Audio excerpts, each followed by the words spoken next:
بالجيل هرتا حاجات كسب بالله هولهن أونلاين كأنت أنا نقول قلنا فرصة هي لا إيو حيابها كودي رجلي أنا أونلاين كعدقالك الرادي صوت قشة وعدتك كودي رجلي أنا هلك أي واحد أنت هارون waxaan ka soo tagay dalka Malaysia waxbarashadii aan ku soo qaatay jaamacadda Europe oo guuray marka hore waxaan dhahay wadanka marka jaamacadda dhameysay Soomaaliya iska shaqeysay laakiin Europe markaan tagay xaqiiqdii way ka duwanaatay waxbarashadii caadigeedii ma shaqeeyaan shahaadooyinka master meeshaas dadka oo ku dhashay ba fursadaas ka faa'iideysan karo marka waxaan raadiyay alternate option anoona rabin shaqooyinka caadiga ama loo yaqaan xamaaliga inaan waxa way gelin maadaama marka hore maskaxdayga jirin marka safarkayga halkaas ba ka soo biloobay shir baan maalin ka qayb galay shirkaasna waa nin baa su'aal adag dadka weydiiyay banalka oo yiri yaa lacag sameeya soo hurdo halkaas markay iga bilaabatay markaas baa waxa bilaabay inaan fursadahan online business ka bilaabo oo aniga laftiga aan waxa business online aan sameeyay safarkayga halkaas ku soo biloobay سيد أحب الله markaad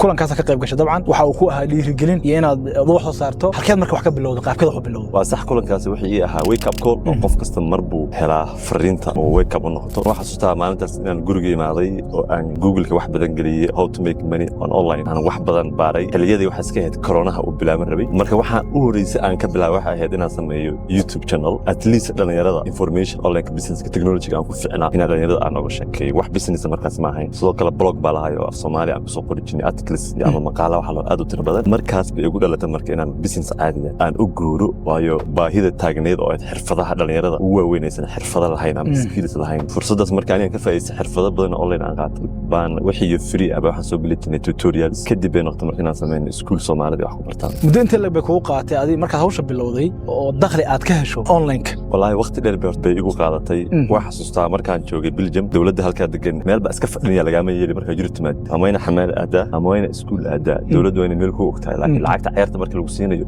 iska ma qaadan kartid barnaamijkaas baan ku jirnay family-ga marka meesha ay keenay ayaga hoos tagay wax xasuustaa si aan online ku guuleysto 2 sano xiriir inaan shaqo aadin oo dhalinyarada marka wadanka ila timid oo iskuulka iyo luqadda aan isla baranayay isla markii shaqooyin galeen laakiin aniga aan fildigaas aan u jeedin oo xitaa iga hor shaqo bilaabeen xamaaliga runtii xoog u galeen marka 2 sano igu qaadatay inaan online business-kayga shirkadayda toos full time ay noqoto markii dawladda wax xasuustaa xitiliinay oo school baan galay oo waxaan bartay korontada aad baan bartay kaliya waxaan rabaa ku mashquuliyo wadanka dawladda maadaama system laga rabo in wadanka ku joogto maalinta aan dhameeyay oo la yiraahday okay shaqa lagu hayaan waxay noqotay in ay you know what business baa la yahay halii diiwaan geliyo oo registration license halaysi